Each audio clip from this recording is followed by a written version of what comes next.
Uh, let's move on to an issue that does not really concern the United Kingdom, but specifically concerns Ireland. That is the minimum global corporate tax. Now, I first heard about this when I traveled to Ireland a couple of years ago, and the tour guide was very happy to tell us about how many different tech companies had their headquarters in Dublin for the European market. And one of the reasons for that is that Ireland has followed a policy of low corporate taxes for, I believe, decades now. And that has brought a lot of big business to Ireland, a lot of employment, a lot of investment that has allowed it to become one of the richest countries in the world.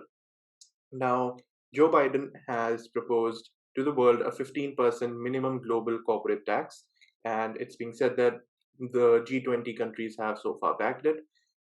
Ireland does have a significant stake, and I believe through the European Union, it has a significant voice. But I was surprised to read that Ireland has been extremely positive when it comes to the global corporate minimum tax, and they have said that they want to um, take it as it's coming and adapt their own future economy to it. And so, what has been Ireland's reaction to this, and where will it lead Ireland? Mm.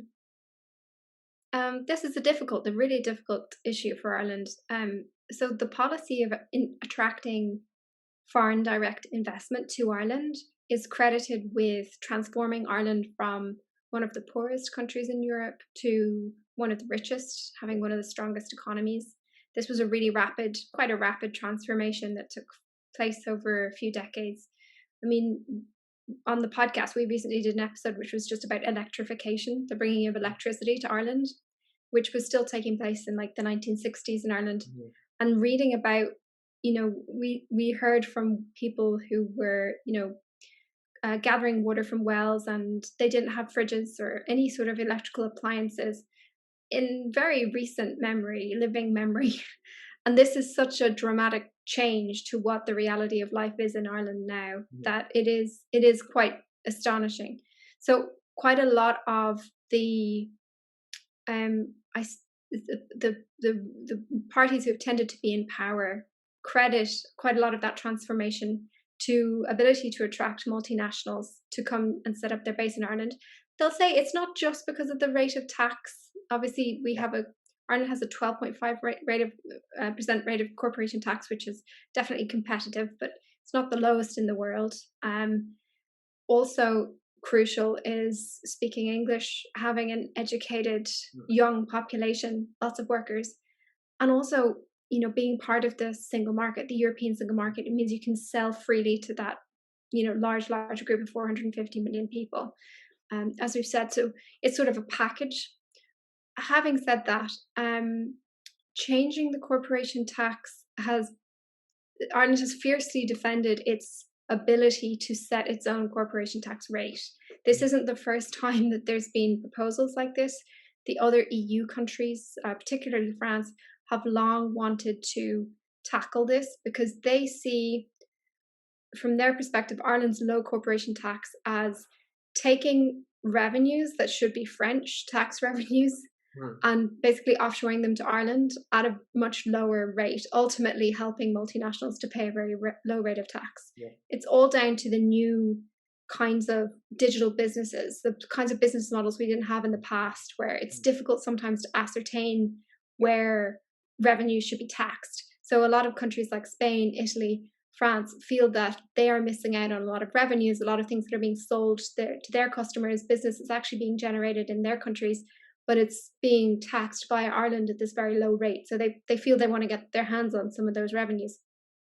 Um, so Ireland has always said we support this OECD tax reform initiative, which is to sort of broadly reform the global taxation system to reflect these new digital business models. They've Mhm. always said we support that, but at the same time, they've also used the fact that they support the OECD process to stall progress at an EU level. So they've been opposed to any EU only reforms on this by saying, no, we want OECD reform. And a large part of that is they think that if the United States isn't on board, all of those multinationals will simply leave Ireland and go to the US, and we'll just lose out.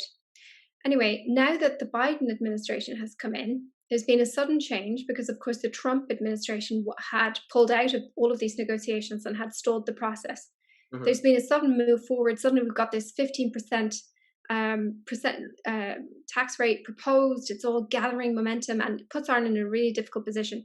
They don't want to be isolated on this issue, but at the same time, it's very, very difficult for them to give up this, very, very core economic policy that's been really at the heart of economic policy for so long.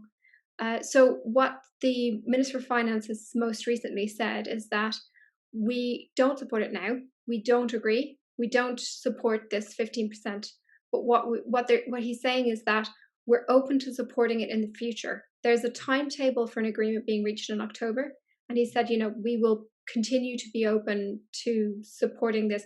It's a delay tactic. It's to see whether it's going to really fly, because Ireland isn't the only obstacle. It's going to also have to pass the US Congress, which may be difficult. And so it's to not give up the principle of the 12.5% corporation tax rate yet, see how it plays out, see if they can play for any sort of advantage. The details of all of this have to be worked out, and a lot of how it will actually operate and the implications for Ireland will depend on those details. The Finance Ministry has said that it could cost Ireland, I think it was €2 billion in annual tax revenues, which is a lot for Ireland. But it's going to depend a lot on how you define where revenues should be taxed, and it's a massively complicated issue. So that's where things stand at the moment. Hmm.